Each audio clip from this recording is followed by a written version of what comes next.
Muy buenas noches y bienvenidos a todos al ciclo de charlas de la Fundación Felisa Rincón y de la Asociación de Historia del Viejo San Juan. En la noche de hoy estaremos ofreciendo la charla del Coliseo Roberto Clemente, 50 años después, a cargo de Jorge Fidel López. Pues les recordamos a todos los participantes que deben de mantener su micrófono apagado para beneficio de todos, en especial los que nos acompañan en la página de Facebook de la Fundación. Y comenzamos con una breve biografía de Jorge Fidel López, graduado de la Facultad de Administración de Empresas con concentración en Mercadeo de la Universidad de Puerto Rico del recinto de Bayamón. Por los pasados 30 años se ha dedicado al área de ventas, especializándose en todo lo relacionado a empaques para productos farmacéuticos, viajando constantemente dentro y fuera de Puerto Rico. A través de los años se ha mantenido como un entusiasta de la memorabilia y artículos relacionados a Irán Bithorn. Y últimamente se ha dedicado a investigar la figura de Bithorn, visitando bibliotecas, recopilando y obteniendo información histórica en todo tipo de revistas, periódicos y haciendo entrevistas locales y viajes al exterior de Puerto Rico. Fanático de la fotografía deportiva, conferenciante ocasional del tema del béisbol en Puerto Rico. En la actualidad es el presidente de la Sociedad de Investigadores de América, SABR, capítulo de Puerto Rico, y es colaborador del Museo Pancho Coimbre de Ponce, el Museo del Albergue Olímpico de Salinas y el Salón de la Fama del Deporte Puertorriqueño. Con ustedes, Jorge Fidel López. Saludos, buenas noches a todos. Me tienen que excusar un poquito porque estoy un poquito nervioso porque yo soy baby boomer y no domino muy bien esta tecnología, pero con el coaching de Hilda durante los últimos 2 días, pues creo que lo estoy perfeccionando. Así que un placer estar con ustedes esta noche. Para mí es un privilegio, sobre todo, poder participar y cooperar con el Museo de Felisa, de Doña Fela, porque pues siempre ha sido un lugar que nosotros los investigadores e historiadores, así que en esta noche pues vamos a hablar un poquito sobre los 50 años de la inauguración del Coliseo Roberto Clemente. Vamos a más o menos a hacer un breve recuento de qué pasó ese día. Y estamos hablando que fue el día 11 de febrero de 1973. Es decir que hoy estamos a 10, dentro de 2 días se cumplen los 50 años de la inauguración del Coliseo Roberto Clemente. Y comenzando como dicen, pues vamos a empezar por el principio. El Coliseo Roberto Clemente inicialmente se iba a llamar el Coliseo Municipal de San Juan. Posteriormente surgió la posibilidad de llamarlo Onofre Caballera, un profesor fallecido de la época, y posteriormente con la muerte súbita de Roberto Clemente el 31 de diciembre del 72, pues entonces el alcalde entrante de ese momento, que era el licenciado Carlos Romero Barceló, en su discurso inaugural, que fue el 19 de enero del 73, unas 3 semanas y pico después de la muerte de Clemente, en su discurso inaugural, dice que el nuevo Coliseo de San Juan se llamaría el Coliseo Roberto Clemente. Haciendo un poco de historia del antes, pues básicamente el Coliseo Roberto Clemente es consecuencia de la falta de un lugar bajo techo. En Puerto Rico se jugaba baloncesto, voleibol y todos los demás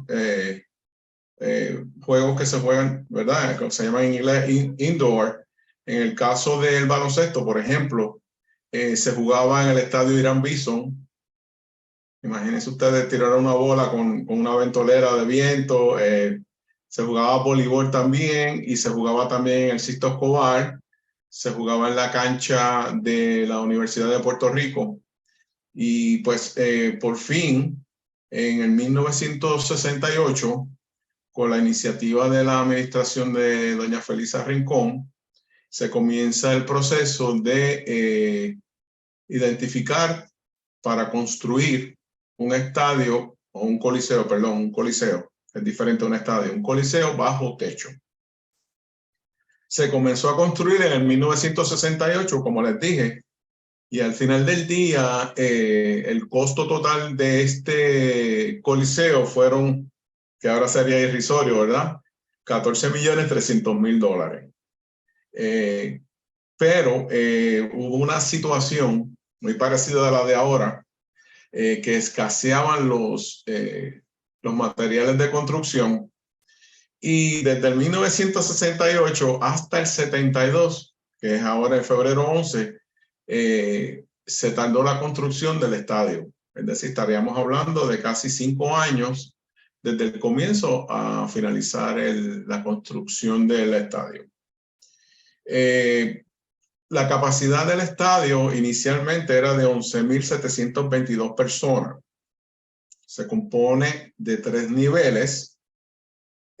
Curiosamente, y a los que hemos ido al Coliseo Roberto Clemente, tiene muchas salidas. En aquel momento, ¿verdad? En el momento de su inauguración, tenía 16 puertas de entradas y salidas, lo cual ocasionaba un problema al final del día porque pues era difícil el control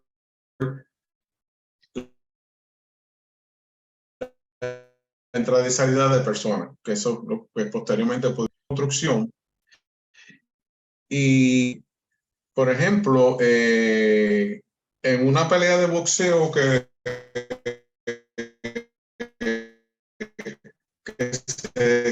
se dio posteriormente de boxeo en el área de arena que se conoce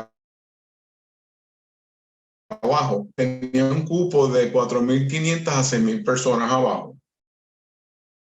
En el área de preferencia, más o menos, ¿verdad? Y en el área de balcón, de arriba, como decimos vulgarmente,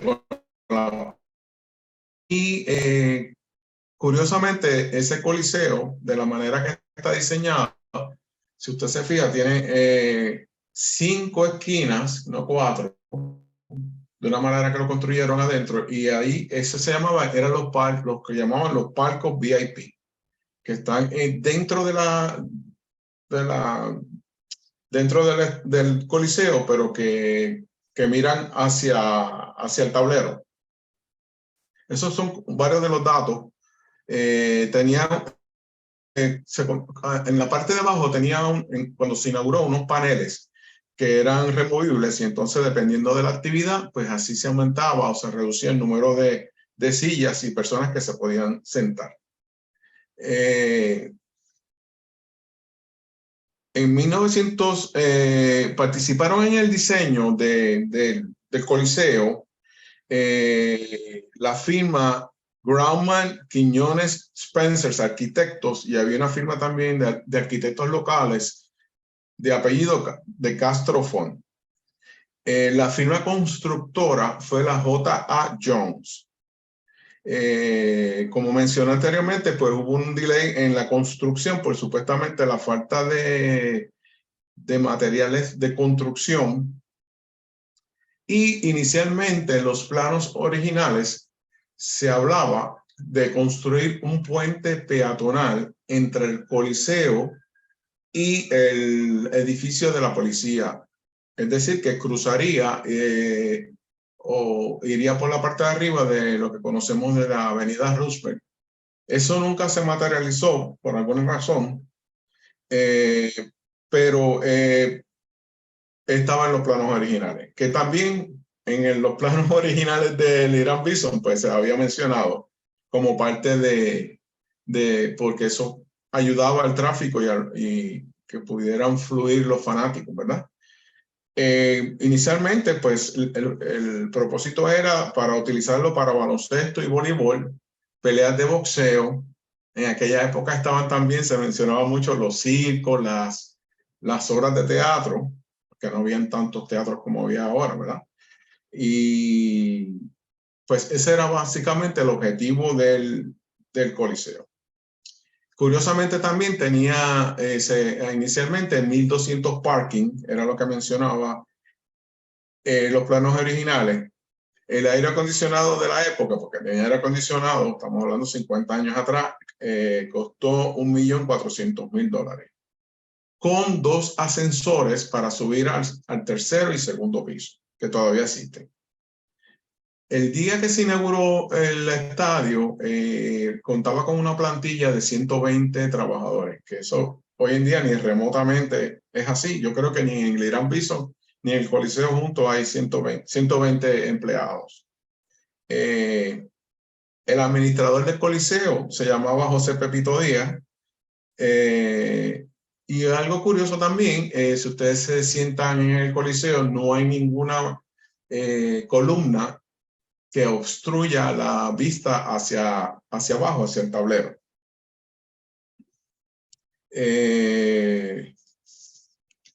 Como dato histórico,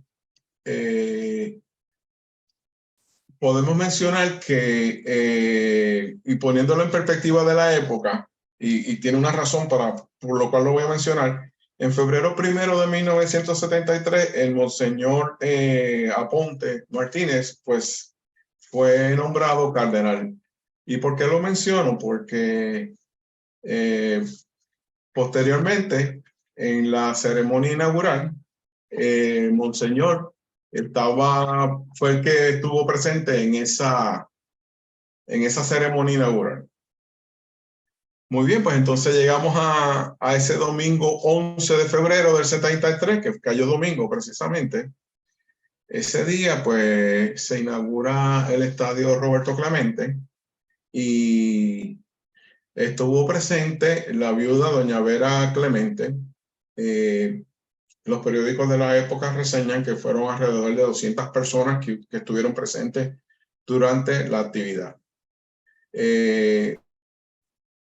Haciendo un poquito más de historia para atrás, pero para entonces volver al 11 de febrero, la obra se inició bajo la administración de doña Fela en el 1968 y se finaliza en febrero del 73. Y entonces, en el 73, pues el alcalde era Carlos Romero Barceló, como mencioné anteriormente. Ese día, el gobernador de Puerto Rico en esa época era Hernández Colón, quien lo representa en esa actividad es el señor Salvador Casella, que representa al gobernador durante la actividad. El señor alcalde, en su discurso de inauguración, menciona que el proyecto estaba dedicado al pueblo de Puerto Rico y en especial a la juventud puertorriqueña. Doña Fela estuvo a cargo cuando empieza la ceremonia oficial. Doña Fela entra sola y posteriormente el séquito acompañado. Doña Fela entra y pues Doña Fela tuvo a cargo el tradicional porte de cinta para declarar oficialmente abierto o en función el Coliseo Roberto Clemente.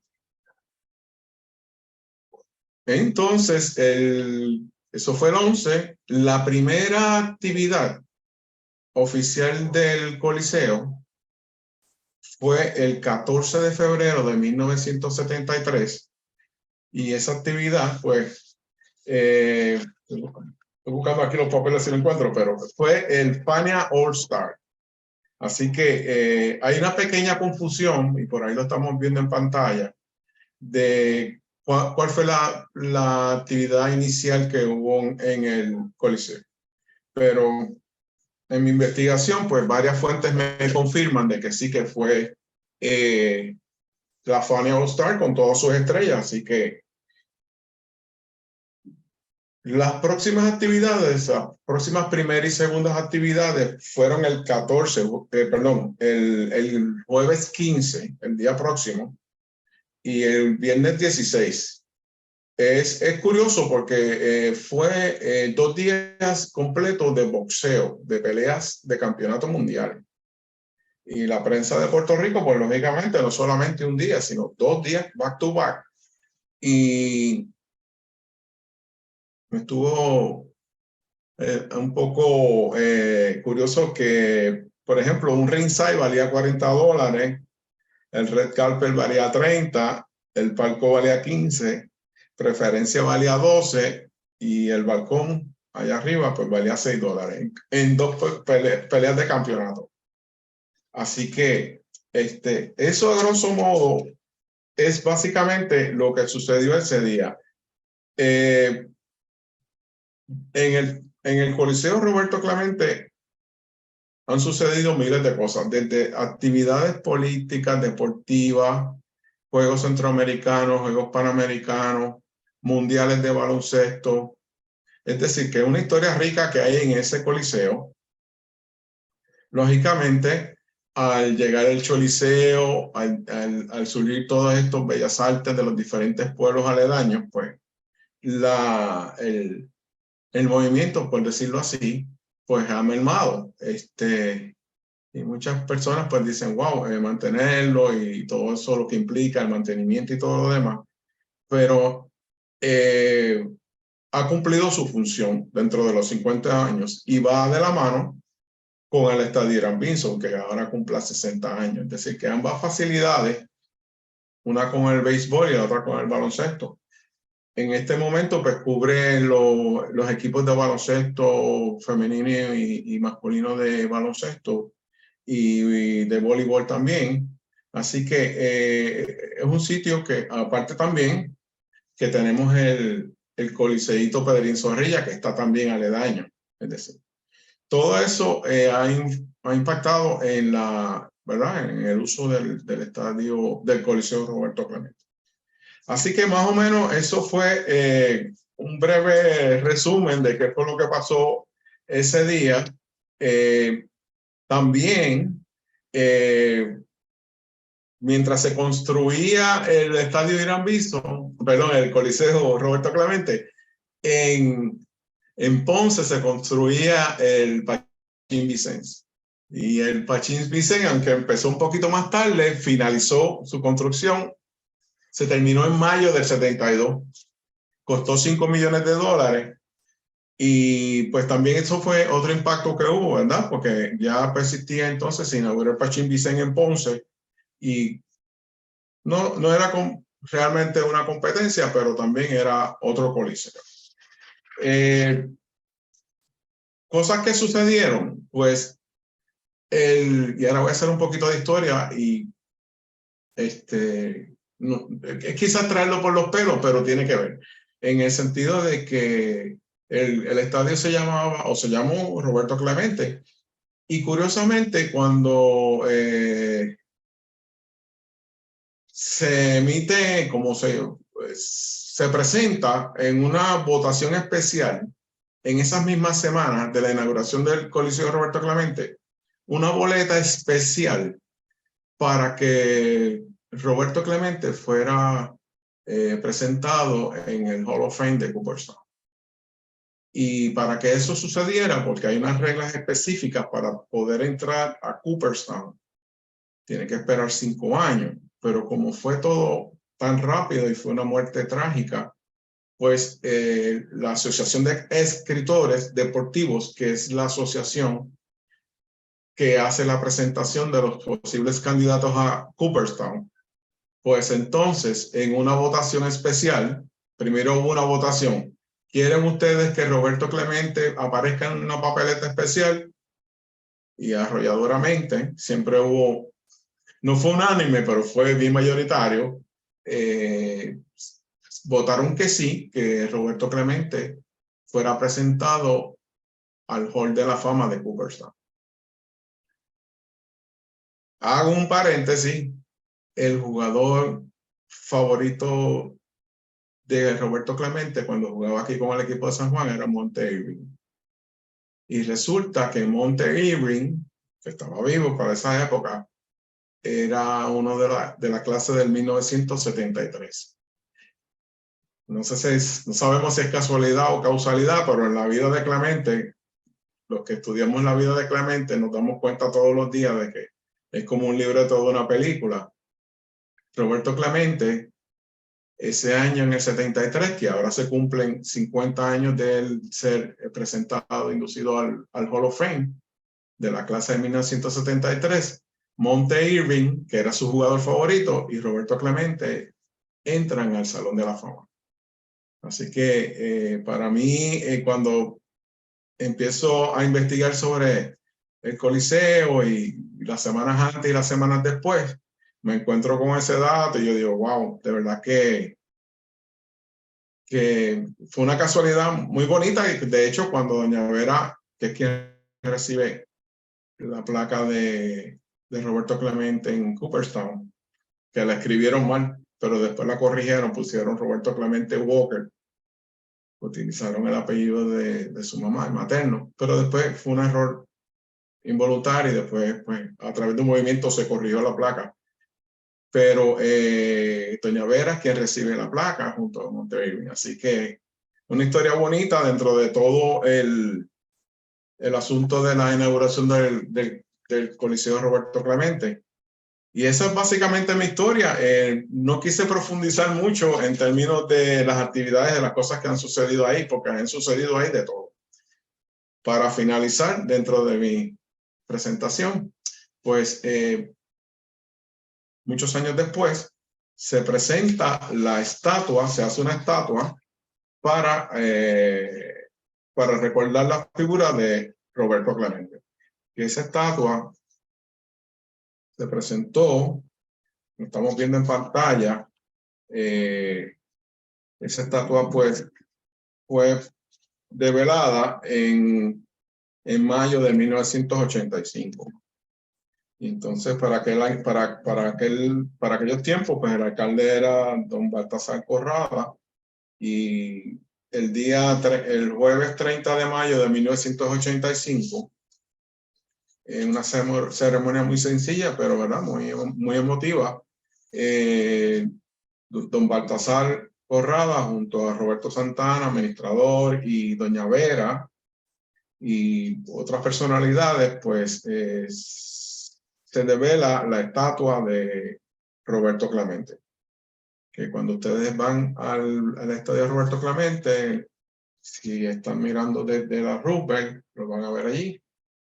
Imponente la estatua, es una de las tantas estatuas. La última vez que escuché, hay 400 y pico, no sé, hay personas que se especializan en eso, de cuántos lugares, estatuas tiene Roberto Clemente. Pues esta es una de ellas. Y pues nada, está allí. Yo los invito a que pasen por allí, lo vean y se retraten. Curiosamente, hace unos años atrás, y misteriosamente le robaron el bate a Clemente, pero apareció o hicieron otro. Así que ese es básicamente la historia de qué sucedieron esos días antes, ese día y los días después. Así que ese es más o menos la presentación mía en relación a Roberto Clemente, al Coliseo. Así que si tienen alguna duda o pregunta que yo les pueda contestar, pues con mucho gusto me la hacen llegar, y vamos a tener un pequeño brochure que yo preparé, que le vamos a hacer llegar a ustedes a través de su email, que hace un pequeño resumen de lo que yo hablé en esta noche, y recortes de periódico y un pequeño mensaje recordando los 50 años del Coliseo Roberto Clemente. Así que esa es básicamente mi presentación en la noche de hoy. Espero que lo hayan disfrutado y que haya cumplido con sus expectativas. Gracias. Muchísimas gracias, Jorge. Así que vamos a pasar a las preguntas y comentarios que tengamos tanto en Facebook como en Zoom. Antes de poder leer cada una de ellas, les recuerdo que el próximo 23 de febrero tendremos la segunda charla del mes de febrero. Estará a cargo del arquitecto Andy Rivera. La charla se titula 500 años de evolución, arquitectura de la ciudad murada. Va a ser presencial y virtual, así que las personas que deseen acompañarnos en la Casa Museo, así lo pueden hacer.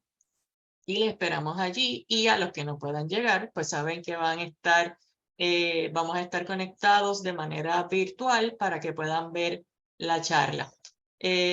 Melina Aguilar dice, súper interesante, primera vez que veo la comparación entre el Coliseo de Ponce y el de San Juan. Y tiene una pregunta. Acerca de la cantidad de personas en comparación al de Ponce y en comparación a los espacios más grandes que existían antes. Bueno, si me da un segundito, por aquí en algún sitio yo puse el de Ponce, lo marqué. El de Ponce, Paquito Montaner, costó 7 millones. Dice que se parece, muy parecido al de San Juan. No tiene aire acondicionado. No sé si ahora, no sé cuántos años que yo no voy por allí. Dice, ok, una vez terminado el Coliseo Pachín Vicente de Ponce, su cabida sería para unas 6,000 o 7,000 personas a un costo que se calcula de 7 millones de dólares. Esto fue de una revista de la época del 1972, la revista HIT. Y dice que sí, que ahora tiene aire acondicionado. Ah, perfecto. Perdón. Sí, no, continúa. Volvemos, es la misma situación, se jugaban en canchas locales. Por ejemplo, en mi época, que yo soy baby boomer, estamos hablando de la Pepín Cestero, que era una cancha rústica con alambre de gallina alrededor.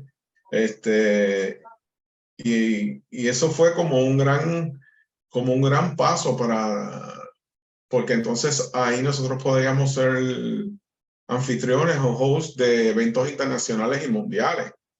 Ahí se han dado competencias de paso fino alrededor del mundo, vienen personas, judo, karate, todos esos eventos, todos los ciclos olímpicos, es decir, y no importa, y sin entrar en la área política, todos los alcaldes han sido más que generosos porque utilizar esa facilidad, al igual que el Irán Bison, y aquí hay mucha gente que no lo realiza, pero por ejemplo en el béisbol profesional, en el aficionado, en los baloncestos, prender esas luces, prender esos aires, tener ese mantenimiento, esos empleados, eso cuesta dinero.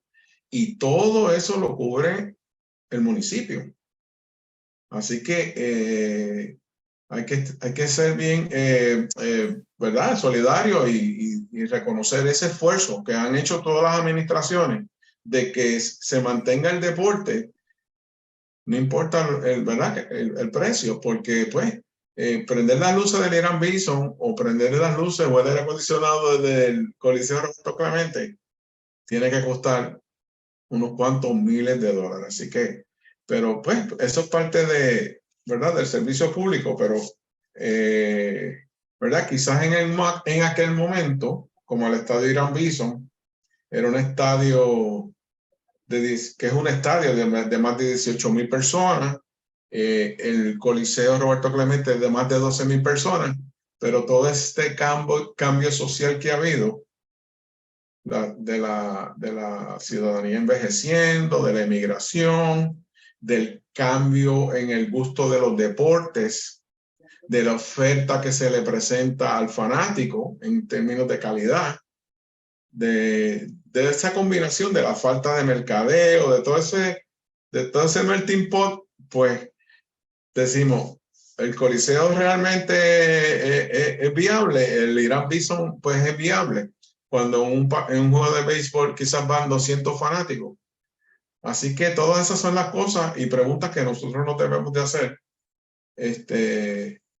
cuando se construye, ¿verdad? Y yo lo estoy diciendo desde el punto histórico y desde el punto de vista deportivo. Yo no soy arquitecto ni ingeniero, pero como todo cambia, ¿verdad? Y evoluciona, pues esa es la situación que tenemos ahora.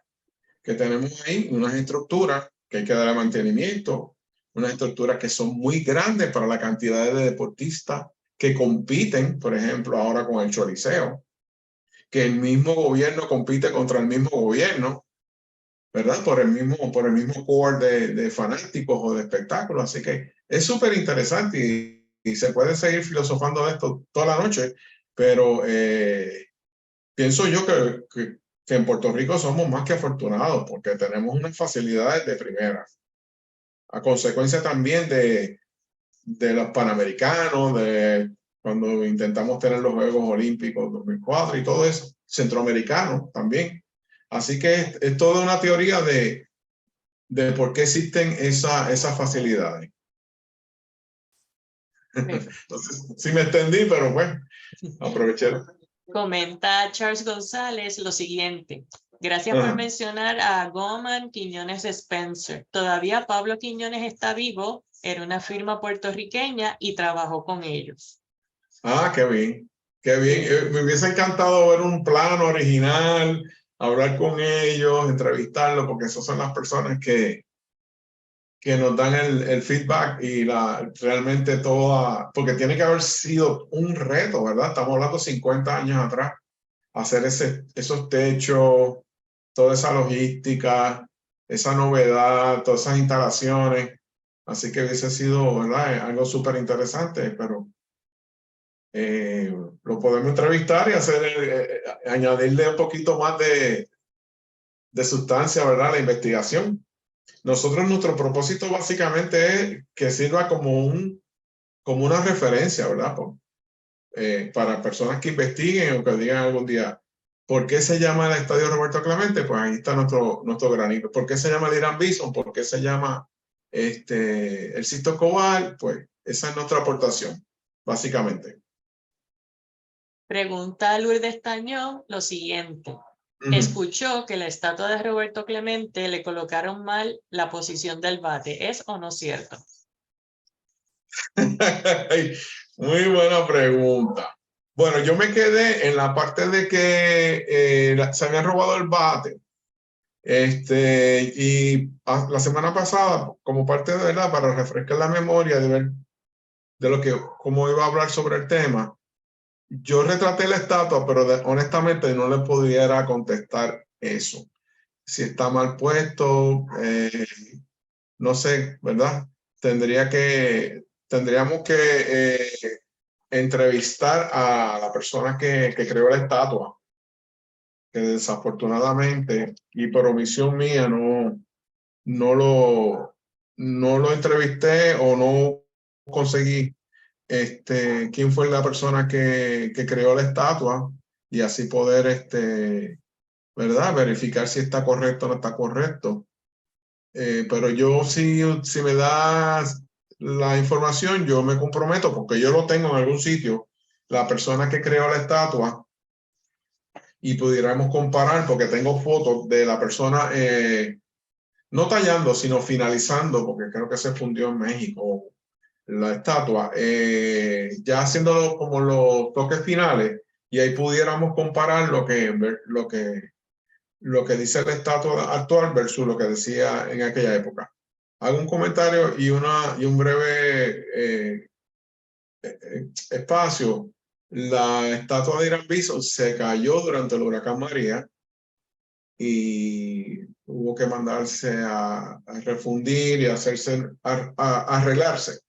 Y fue bien curioso porque cuando fueron a poner la estatua, la pusieron mirando para el lado que no era, gracias a Dios, a través de un libro que yo escribí y una persona que estaba bien pendiente. Yo no me di cuenta, se dio cuenta la administradora del Estadio Bison, o una de las personas que trabaja allí, que lleva muchos años, dijo, no, la estatua está al revés. Y cuando buscamos en el libro y la foto, efectivamente. Así que, por eso volvemos. Esto que estamos haciendo, como hacen muchas otras personas más, investigadores, historiadores, ahí tenemos un buen ejemplo. Porque eso lo deja ahí como un hecho, ¿verdad? Que se investigó y, por decir algo, la foto de la estatua de Irán Bison, pues era mirando hacia allá, hacia la derecha. Y si no existiera ese tipo de documentos, pues no, lo hubiesen puesto mal, ¿verdad? Sin razón, ¿verdad? Y sin querer. Pero esa es la importancia de la investigación y de documentar. Así que me comprometo a buscar ese detalle y investigar ese detalle. Gracias. Pregunta Melina Aguilar, si la capacidad de 12,000 fue así desde el principio. Sí, desde el principio eran 12,000. Inicialmente se hablaba de 12,000 y entonces dependiendo, como mencioné inicialmente, de la actividad, pues se movían que todavía lo hacen, se mueven los asientos hacia la izquierda, hacia la derecha. Y entonces a base de la actividad o del tipo de, si es boxeo, si es baloncesto, pues varía pero sí sigue siendo 12,000, creo que son 12,500 y pico la cantidad que tiene available para fanáticos. El máximo. Le da las gracias Lourdes Tañón sobre lo del bate e indica Melina que eso debe ser gigante. Preguntas en Facebook si puedes recomendar algún libro biográfico sobre la vida de Clemente. Wow. Bueno, modestia aparte y humildemente, ¿verdad? Yo escribí un libro hace 3 años, de Roberto Clemente, precisamente se llama El Astro Boricua. Lo puede conseguir en Casa Norberto. Ok, y voy a hacer un poco de referencia. Mi libro se enfatiza en Roberto Clemente en Puerto Rico. Toda su historia como pelotero en Puerto Rico. Se llama Roberto Clemente, el Astro Boricua. Hay cientos de libros de Roberto Clemente.